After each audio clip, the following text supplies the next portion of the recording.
Hello and welcome to Horrific Tales. In this show we celebrate the creation of independent authors and aspiring writers. Please like and subscribe and share these episodes so we can help our talented friends get as much exposure as possible. We would also appreciate if you could support our artists by following them on their individual platforms and by purchasing their works. Details on how to do this are in the episode description. In this horrific tale, a couple's purchase of an antique store takes them on a strange and terrifying journey. Join us now as we present The Gilded Mirror by Gibson.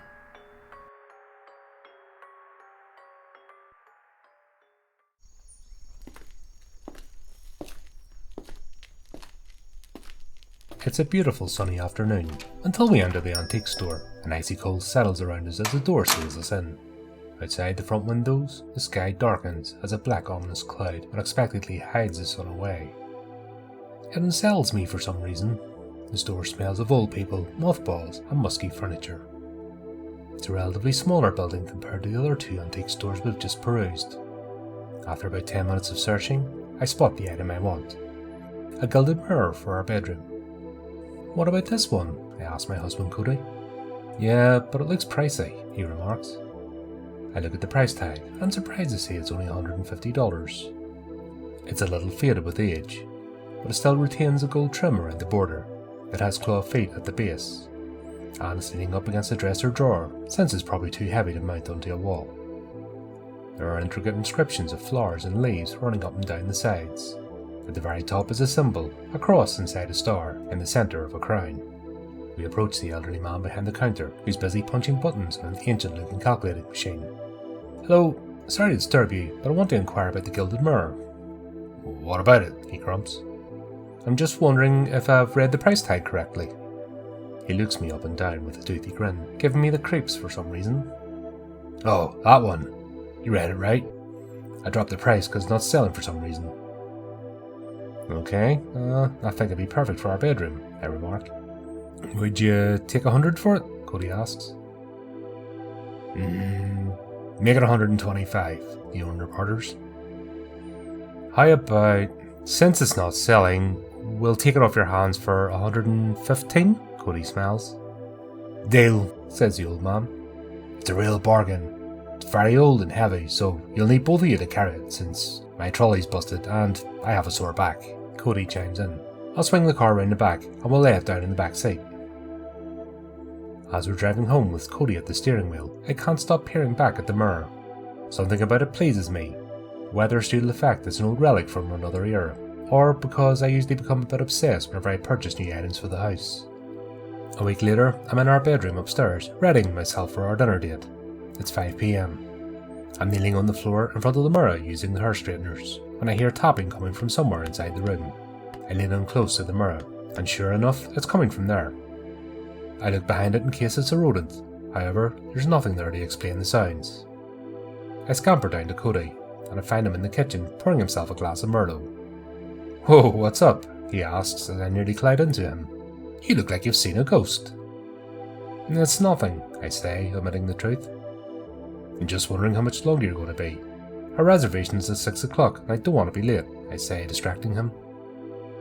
When we arrive home a couple of hours later, we discover the house in shambles. The couches in the living room have shifted from their usual spot, the lazy boy is tipped over, and books from the shelving unit lay discarded upon the floor. The kitchen is in worse shape. The cold water tap is on full blast, and since there are dishes in the sink, it's flooded the room. We decide against calling the police, since nothing is missing or broken.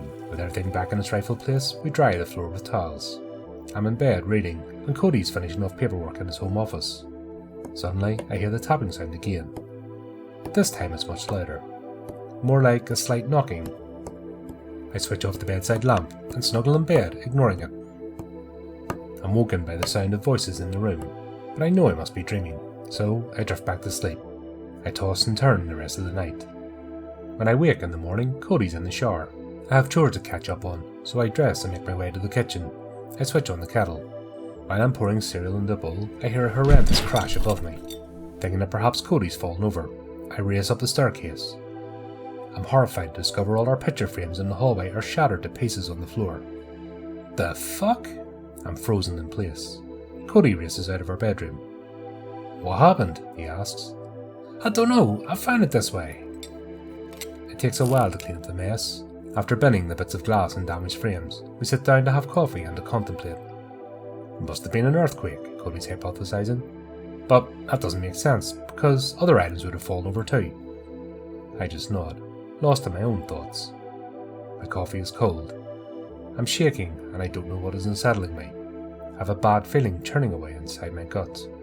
Anyway, I better get ready for tonight, he says, kissing my cheek before he walks away. Evening slowly brings an amber glow into the house. Right, I'm off, Cody says in high spirits. He grabs the keys off the hook beside the front door. His friend is having a stag party, and because Cody isn't a big drinker, they've appointed him as the designated driver for the night. Midnight approaches. I'm sitting in the living room watching a trashy TV show, exhaustion making me yawn. It's stormy outside, and the wind batters the windows. The lights start flickering in the room. Must be the storm. I hear the front door open and close. I'm waiting for Cody to come into the room and tell me about his night, but he doesn't appear. Curious, I walk over to the window. The car isn't in the driveway. Strange.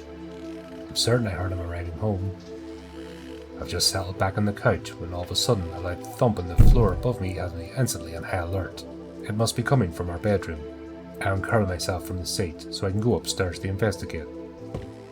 As I ascend the staircase, I hear footsteps rushing behind me. I hurry into our bedroom and lock the door. I'm so scared, I'm trembling. Has someone broken into the house? I didn't see anyone come up the stairs, although I could clearly hear footsteps chasing me. Then, 3 loud knocks pound on the bedroom door.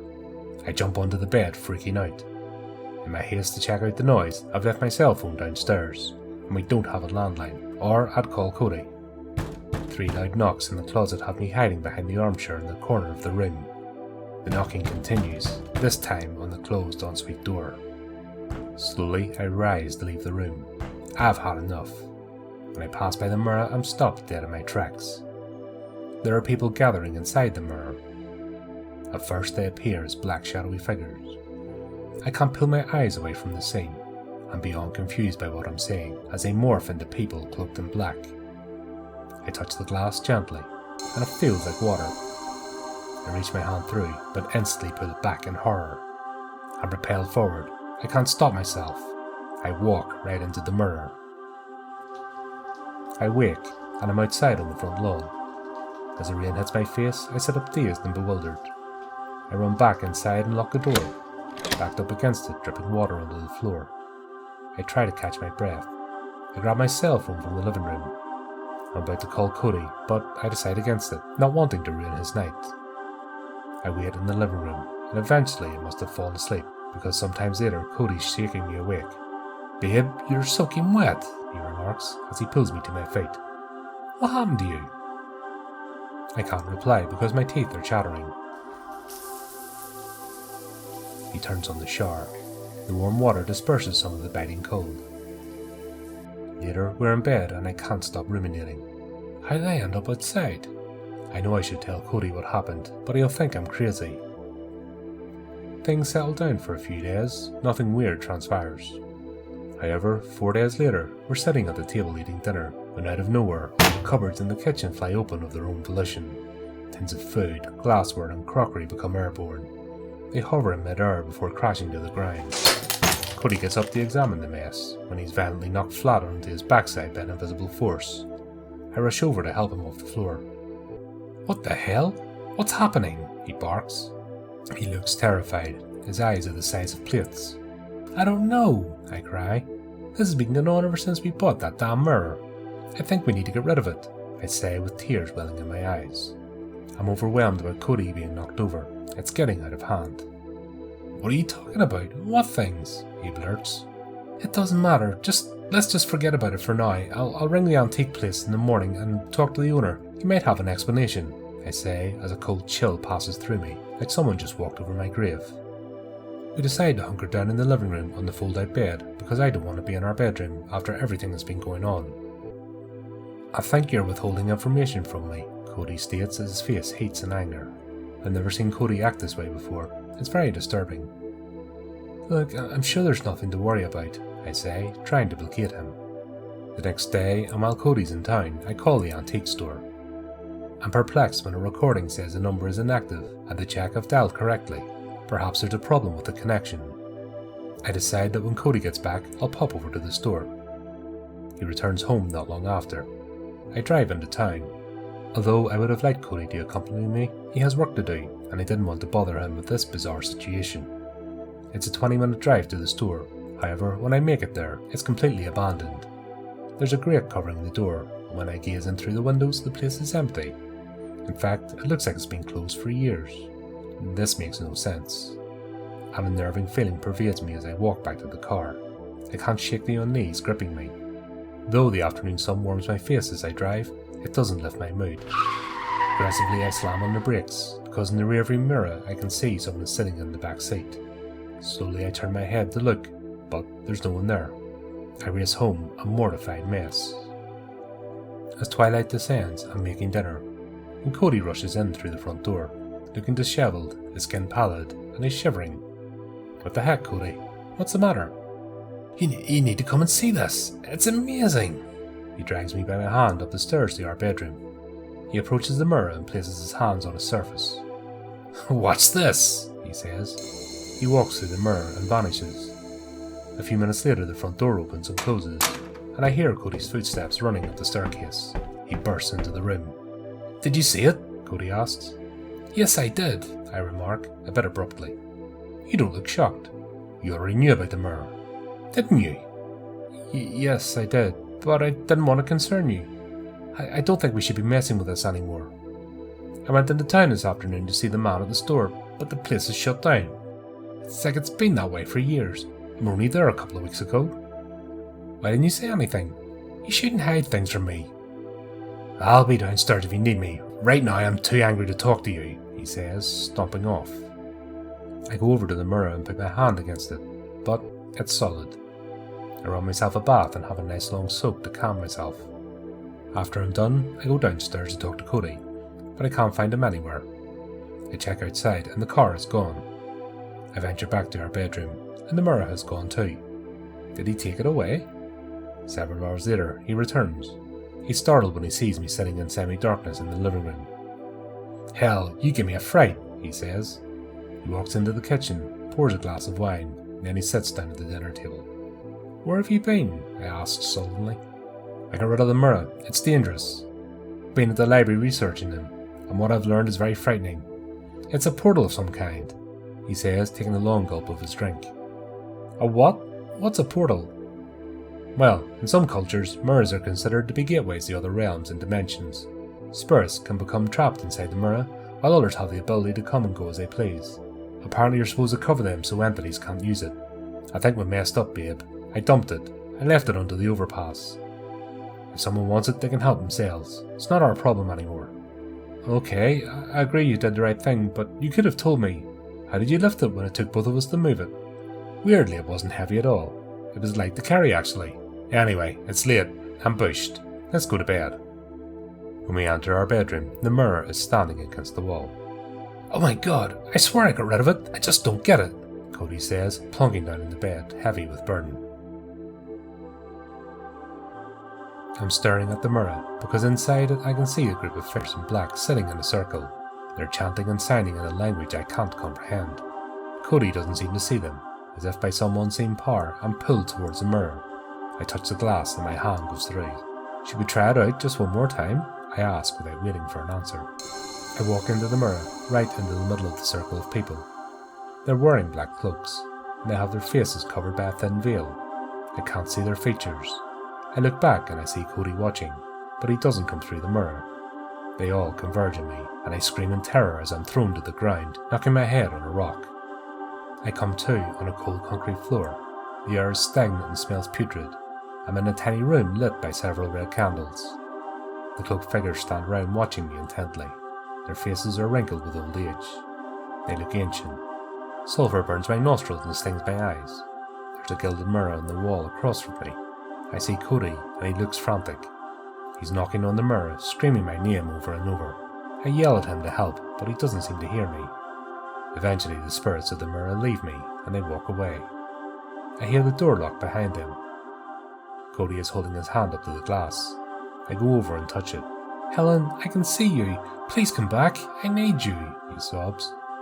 I can't. I'm stuck in here and I don't know what to do, I cry. Cody says hello and that he loves me every morning before he sets off for the day. He comes to me at night, crying and looking lost and forlorn. We can touch the glass, but I can't feel his skin against mine, and it makes me sad. I watch as the years pass by. Over time, he ages. He visits me less and less. One day he stops coming altogether, until he puts the mirror on the back seat. When he drops it off at an antique shop, I cry and shriek for him not to do it. But it's too late. He walks away. I never see Cody again as the years sweep by. The mirror sits in the store for several years. I wish I could go back in time and undo it all. I want my old life back. I watch people come up and inquire about the mirror, but nobody buys it. The store closes down when the owner eventually dies. Everything is sold off except for the gilded mirror. It sits in a storage unit for decades, with me trapped inside. Until one day, by chance, it breaks, and I'm released into the spirit realm.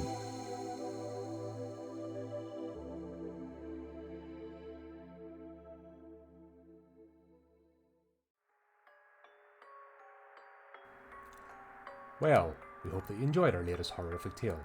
If you want to keep up to date with future episodes, then subscribe to our YouTube channel and follow our social media pages.